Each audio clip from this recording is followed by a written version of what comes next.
Okay, we're good to go. Hey everyone, this is Celicia Krause, and thanks for tuning into PragerU Live. I'm here at the PragerU HQ, and we're very excited to be playing such an integral part in School Choice Week. So be sure to go to schoolchoicenow.com if you haven't already and watch our video with Rebecca Friedrichs, and also sign our petition. Make it known if you're a teacher, a home educator, a parent, or a student that you want school choice and you want it now. We're pretty excited because today we are joined by Rhee. I'm sure many of you know her, and she's a major school choice advocate and a former chancellor of Washington, D.C. public schools. Michelle, thanks so much for being with us today.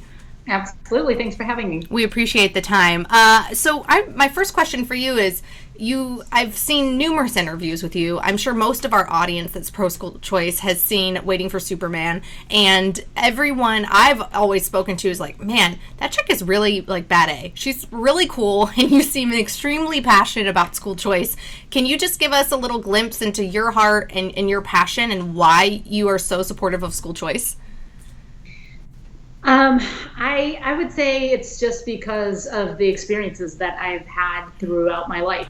I was fortunate enough to go to a mix of both private and public schools throughout my own lifetime, and I saw the inequities that existed, but they really sort of came full when I began teaching through Teach for America in inner city Baltimore. And I saw kids every single day who were so talented, who had so much potential, who had the ability to really do anything, but were trapped in these schools where they didn't have the opportunities that they needed. They didn't have access to high quality teachers, to resources, et cetera. And I knew that was going to lead them to a very different outcome in life than what the track that they would have been down if they had gone to a higher quality school.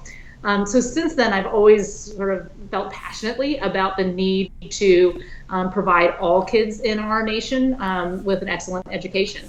I think in terms of school choice specifically, my experiences as the chancellor in DC were really sort of when all of these thoughts of mine around school choice crystallized, because I was in charge of a school system that, quite frankly, was not serving all kids well. And I would oftentimes be faced with these situations where parents would come to me and say, the neighborhood school that I am zoned to is not good. Right? 10% of the kids at that school are on grade level. That means my kid has a 90% chance of failure. That's not good enough for my kid.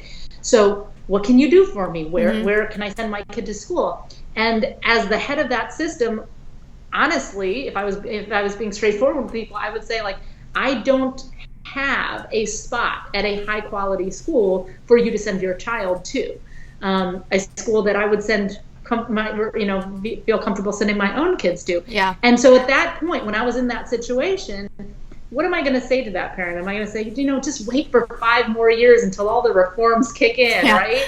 And meanwhile, your kid may not learn how to read. No, I couldn't say that, right? I had to sort of be of the mindset that parent should have the right and the ability to find another school, whether it's a public charter school or going to a private school on a voucher, anything that will provide that child and that family with the same opportunities that I would want for my own kids. I feel like that's the mindset we have to have overall. So that's why I feel as passionately about things as I do. Well, and you're also a mom, and I'm a mom of a 3.5-year-old, and it is so amazing. I was homeschooled all 12 years, and so I feel like that's this whole new living in Los Angeles experience of coming from rural Oklahoma, where I was homeschooled all my life, and then moving to an area where the public schools aren't that great. Our home school that's in our neighborhood is not that great. I'm learning about magnet schools and LAUSD charter schools, and then thinking, dear God, I can't afford $35,000 a year for private school. And it really makes me sympathize and empathize with other people in my situation, even if, it's a double income family in a middle class neighborhood. And I think it's fascinating that I think when you become a parent, there's this immediacy of, what can I do to fix the problem now? Is there a simple answer for that? Unfortunately, there's no simple answer to that. And so much of what I think is wrong with our public education system in this country and the kinds of policies and laws and rules and regulations that need to be fixed aren't going to be fixed unless people like you and other parents who are sort of suffering through this exact same thing that you are right now kind of band together, right? So I'll give you an example. When I was down in LA a few years ago, I talked to a dad who was super frustrated because he had this little boy, son, who had some learning disabilities. And through his first couple of years of school, really struggled, went to the neighborhood public school.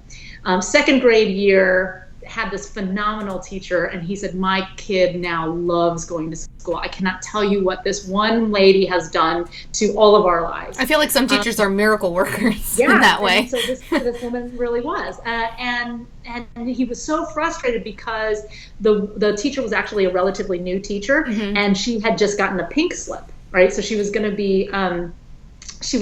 be laid off from the school. And he said, this is insane. He said, because this is one of the arguably best teachers in the school. He said, meanwhile, there is a veteran teacher who's been here for 15 years. Everybody knows that she is not good. We all try to navigate our way around that teacher, right? People are going to the principal's office and complaining about her and saying, my kid has to be in the other, teacher's classroom, et cetera. And he said, I don't understand how this happens, and I don't understand what to do. He said, so now I'm got to either, go visit the charter school and apply through the lottery and see if we get in. And if not, then we need to look into moving to this neighborhood over there so they have a good school and all this sort of stuff. And I said to him, so here's the problem that we have in our society is that you're trying to solve the problem for your child, which makes perfect sense, right? Like, how am I going to get my kid out of this situation? It goes back to that parental immediacy. Exactly. And I said, but what really needs to happen is you and every other parent who's been through this situation in LAUSD needs to band together. You need to lobby to stop the practice of last in, first out layoffs, right? Like, teachers should not be laid off by seniority. They should be laid off by quality and effectiveness. And if you were to do that and spend the exact same amount of time that you're going to spend to try to figure the situation out for your particular kid, but if you and other parents banded together, only the problem for your child, but for every other kid in the state of California. And I think that sort of broader advocacy piece is something that we're missing. And that this is a great reminder to tell people that not just here in California, but nationwide. One of my favorite things about schoolchoicenow.com is this interactive map that we have where you can see how many people in your state have signed up. And a lot of them are coming from California because I think so many parents and even students, you mentioned a special needs student, feel, incapable of getting the education that they desire. And it kind of raises the question, why then do unions oppose school choice if they're really about what's best for the children? Well, you have to understand that the unions are doing a great job of exactly what they are supposed to do. The role of the unions is not to make sure that every kid in this country gets a great education. Quite frankly, the job of the unions in this nation is to protect the rights, privileges, and pay of their members. And they are doing a bang-up job of that. And I will say that where, what unions are advocating for have either a positive impact or even a neutral impact on kids, I'm all for it. But there are also some cases in which what the unions are advocating for are to the detriment of children. And I think that's where things get really problematic. And so, if you talk to unions about this issue of layoffs and last in, first out, what they would tell you is, going by seniority, doing layoffs by seniority is what is fair to our members because it's easy to understand. It's very objective. There's no subjectivity to it, right? And they are right. That is probably what is fairest to the teaching force. But if you want to talk about what is best and right for students, it's making sure that if layoffs happen, and we never want them to take place, but when they do, that you're able to protect the most effective teachers, because that's what's right and best for kids.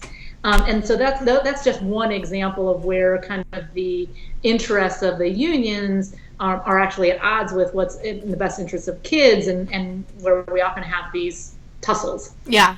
Why do you think that some public schools have a really impressive track records of performance, but then others don't. Yeah. I mean, it's why any sector has high performers and not so good performers, right? In the cases where you see traditional public schools that are really effective, oftentimes you have a really effective principal, a leader who oftentimes knows how to navigate their way through the system and how to work their way around the rules and bureaucracy. You have a really dedicated and committed staff of folks, and you have the resource and the combination of the staff and the administration figures out how to make the most of the resources that they have. But in a lot of schools across this country, with all the turnover that we have with teachers and administrators, you have people who don't sort of understand that system and how to navigate their way through it. Yeah. You have people who are not particularly effective, and that is going to produce less high quality schools for kids.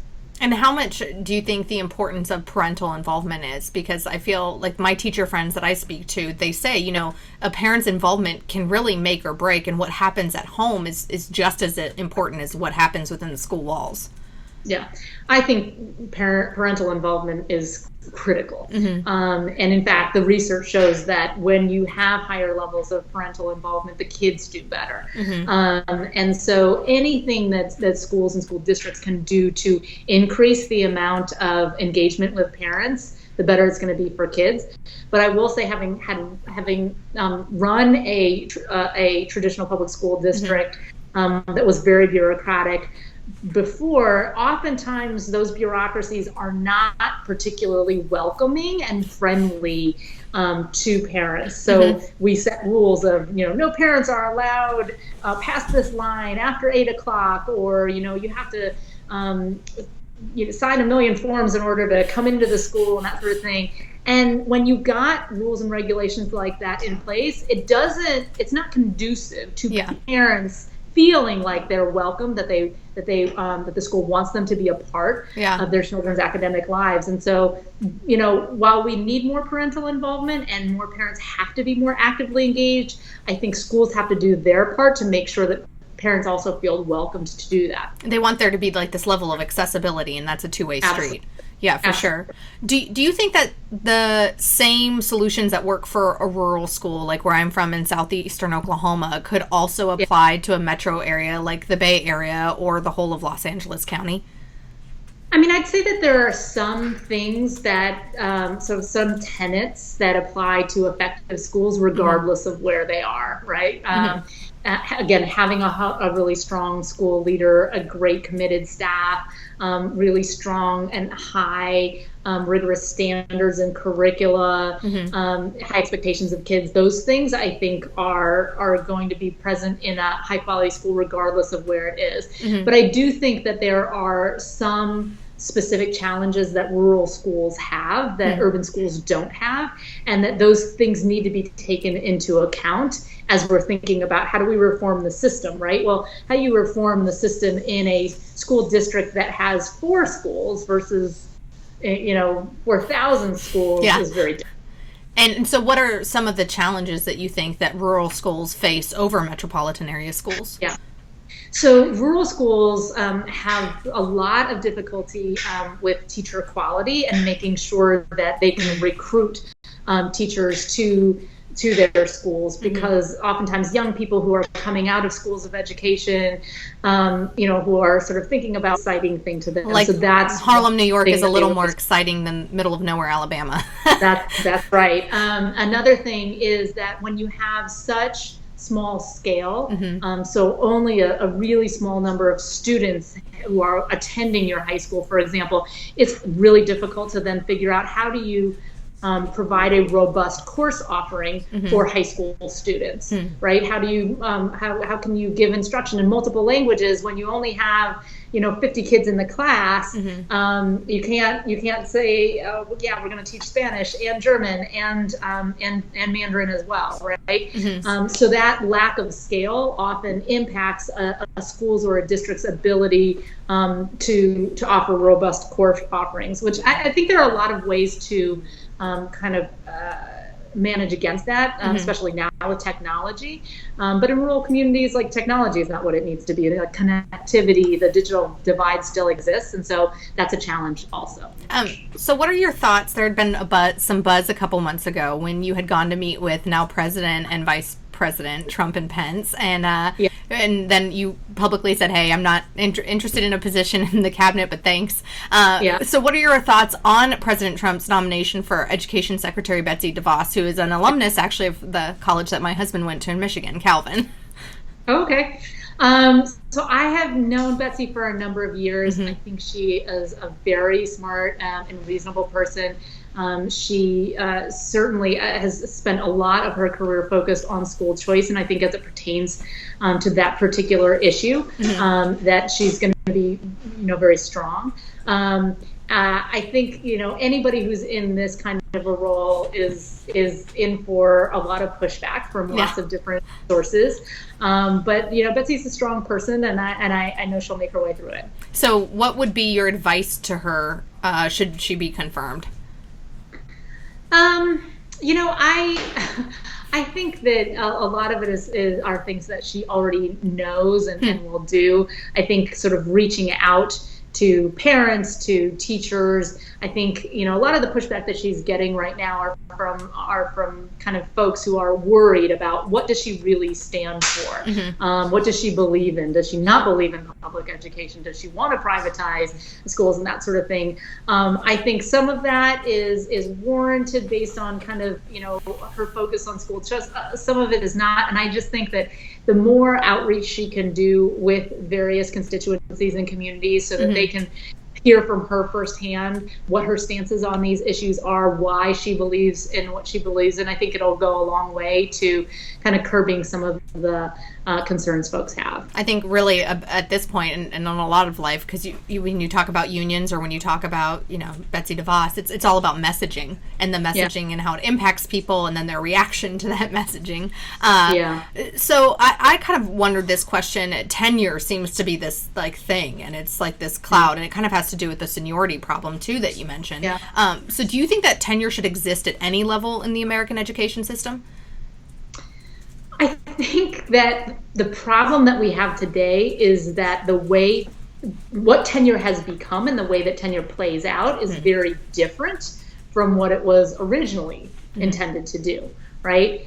So what I believe very strongly is that teachers need to have due process. They need to have protection from unfair or arbitrary or capricious acts on the end of employers, right? And I saw firsthand how teachers can be victims of an ineffective principal who doesn't like, what they're doing, even if they might be doing a really effective job. And those teachers need to be protected from that. So teachers need to have a certain level of protection to be able to do their jobs. That is without a doubt. But what tenure has turned into in the public education system is essentially that you have a job for life regardless of performance. And that is not acceptable. That is not okay. If you are not able to ensure that you see strong academic gains for your students in your classroom every day, then it doesn't matter how long you've taught there at a particular school or what degrees you have or anything like that. If you're not doing right by kids, then you can't have the privilege of being in front of our students every day. And so my issue with tenure essentially is in the way that it plays out every day in our public school systems is that it protects sometimes ineffective teachers. And that is unacceptable. I love that you use the word privilege because it's so true. It's such a privilege, and it's a molding of minds, and it's a unique gift that some people have and choose to dedicate their life to, and that's a really good way to put it. We thank you so much for being with us today. It's been an honor and a pleasure to chat with you and ask you these questions, and I just wanted to say thanks on behalf of PragerU and the entire team and all of our fans that have been watching. Thank you guys for watching. We really appreciate it, and PragerU Live is now signing off.